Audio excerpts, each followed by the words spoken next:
Komitmen Gubernur, Wakil Gubernur Pak Arinal dan Bu Nuni yang pada waktu pilkada lalu telah dipilih oleh masyarakat. Pada waktu politik yang dalam dokumen ini disebut menjadi 33 agenda kerja. Nah, tentu masyarakat sangat menginginkan 33 agenda kerja ini dapat tercapai begitu ya. Ada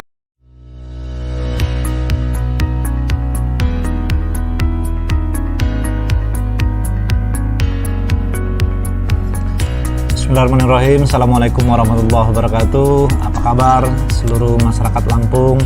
Semoga sehat dan berbahagia. Nah, hari ini saya ingin menginformasikan tentang agenda DPRD Provinsi Lampung. Kami saat ini sedang melakukan pembahasan rancangan peraturan daerah tentang perubahan Perda nomor 13 tahun 2019, yaitu tentang rencana pembangunan jangka menengah daerah atau RPJMD Provinsi Lampung 2019-2024. Saya Vittorio Duison diutus oleh fraksi Partai Keadilan Sejahtera sebagai salah satu anggota dalam pansus tersebut. Nah, RPJMD ini atau rencana pembangunan jangka menengah daerah ini sangat penting, sangat strategis, menyangkut masa depan Lampung untuk 5 tahun. Pada tahun 2019 setelah Pak Arinal terpilih bersama dengan Bu Nuni sebagai gubernur dan wakil gubernur, maka diwajibkan untuk mengintegrasikan, memadukan visi misi beliau ke dalam RPJMD ini.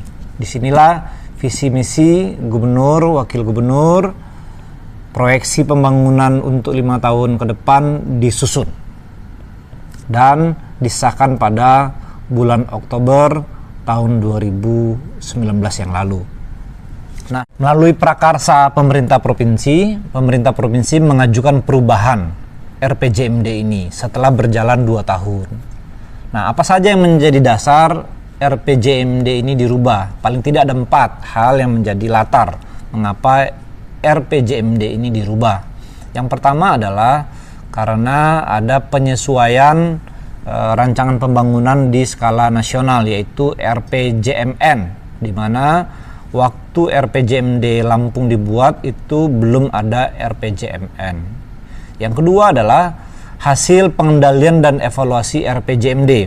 Kita tahu sepanjang 2020 sampai 2021 ini ada persoalan pandemi yang melanda Indonesia dan global, dan itu mempengaruhi capaian dari indikator-indikator RPJMD. Dalam banyak indikator, dalam banyak target ini tidak bisa terpenuhi, sehingga ini menjadi berpengaruh. Yang ketiga adalah penyesuaian kebijakan penanggulangan dan penanganan dampak COVID.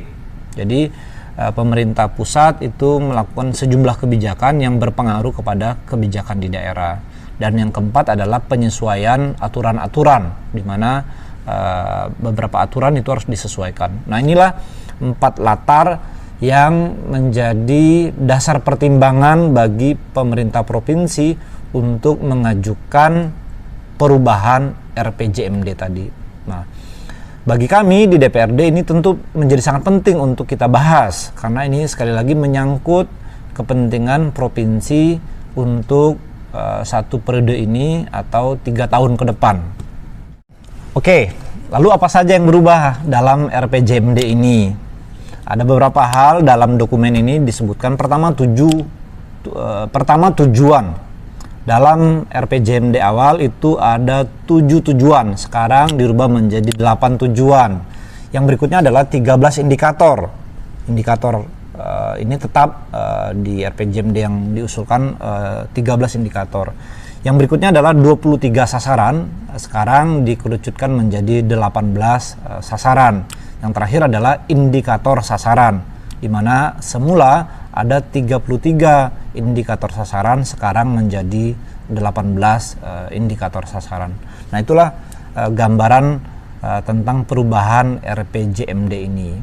Nah, lalu bagaimana dampaknya bagi masyarakat perubahan RPJMD ini tentu sangat menentukan, karena dengan perubahan RPJMD inilah nanti arah pembangunan akan terlihat.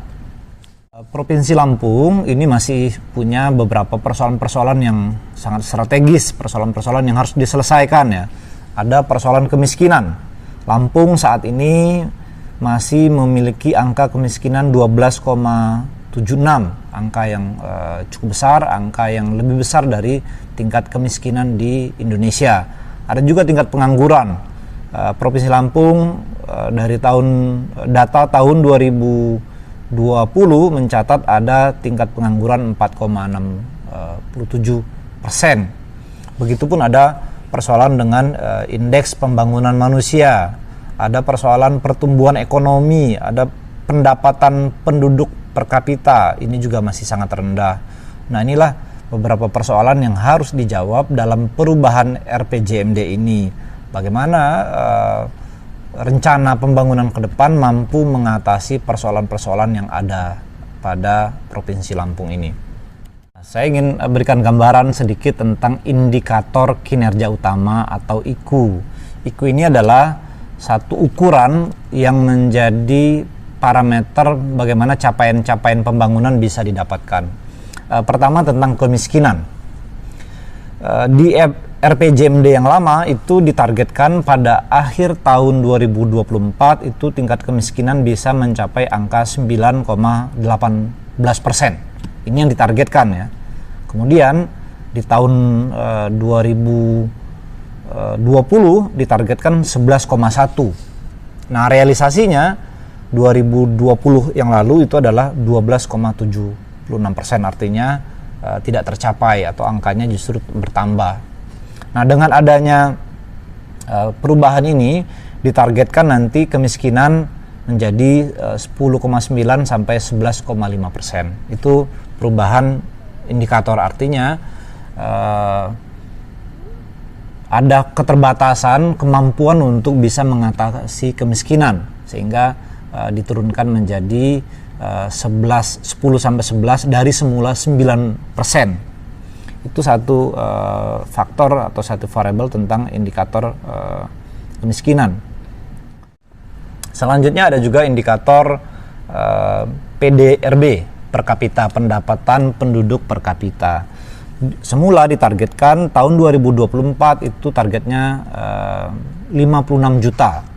Jadi di akhir RPJMD ini nanti diharapkan penduduk Lampung punya penghasilan 56 juta.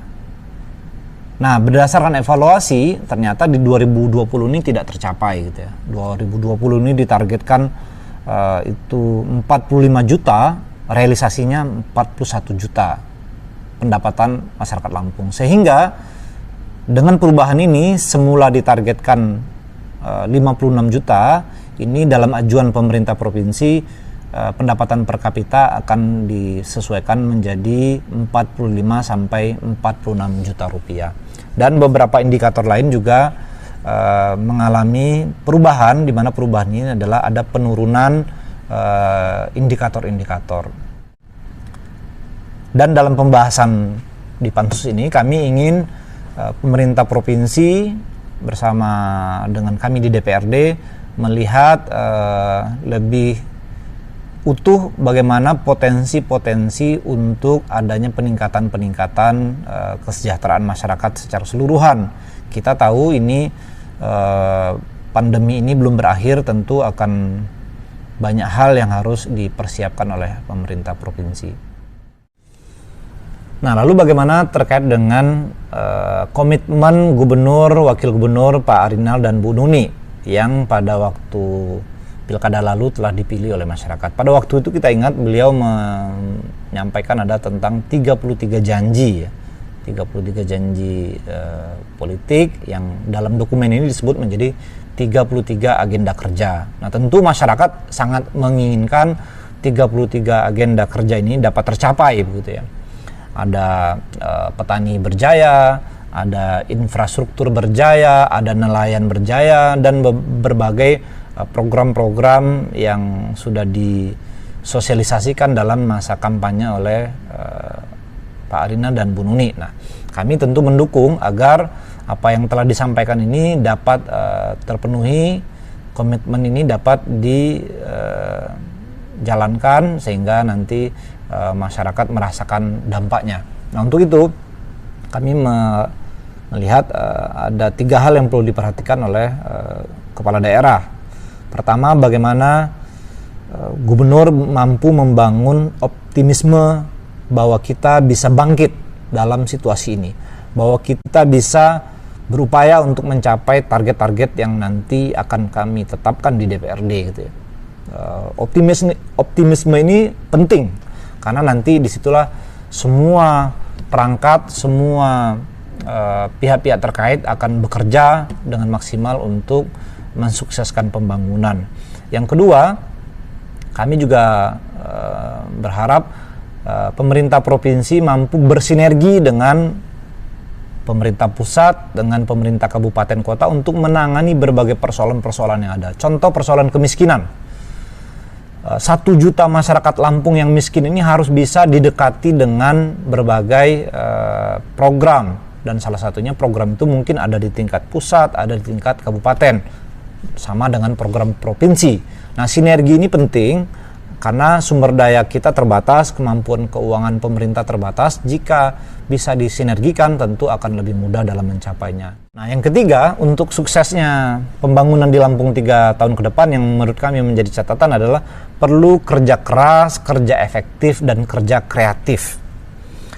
Pemerintah tidak boleh bekerja ala kadarnya, bekerja secara biasa-biasa saja. Perlu kerja keras, perlu kerja kreatif, dan perlu kerja efektif menyelesaikan berbagai persoalan-persoalan yang ada. Nah, inilah 3 catatan yang bisa kami berikan kepada gubernur nanti menjalankan 3 tahun waktu tersisa. Dengan waktu yang tersisa 3 tahun ke depan, 2022, 2023, 2024, tentu bukan perkara yang mudah, bukan perkara yang ringan bagi pemerintahan Provinsi Lampung untuk merealisasikan apa yang menjadi harapan masyarakat Lampung. Tetapi juga bukan sesuatu yang tidak mungkin, bukan sesuatu yang mustahil. Banyak peluang yang bisa dilakukan untuk perubahan-perubahan di Lampung. Dengan leadership, dengan kepemimpinan kepala daerah, berbagai persoalan-persoalan yang ada bisa diatasi. Dengan leadership, berbagai tantangan-tantangan yang ada akan bisa dijawab. Maka ini yang penting untuk menjadi kata kunci kesuksesan pembangunan Provinsi Lampung 3 tahun ke depan. Leadership Pak Arinal dan Bu Nuni. Selamat bekerja Gubernur dan Wakil Gubernur Provinsi Lampung untuk masa 3 tahun ke depan. Nah, seluruh masyarakat Lampung yang berbahagia, tentu pembangunan ini milik kita semua.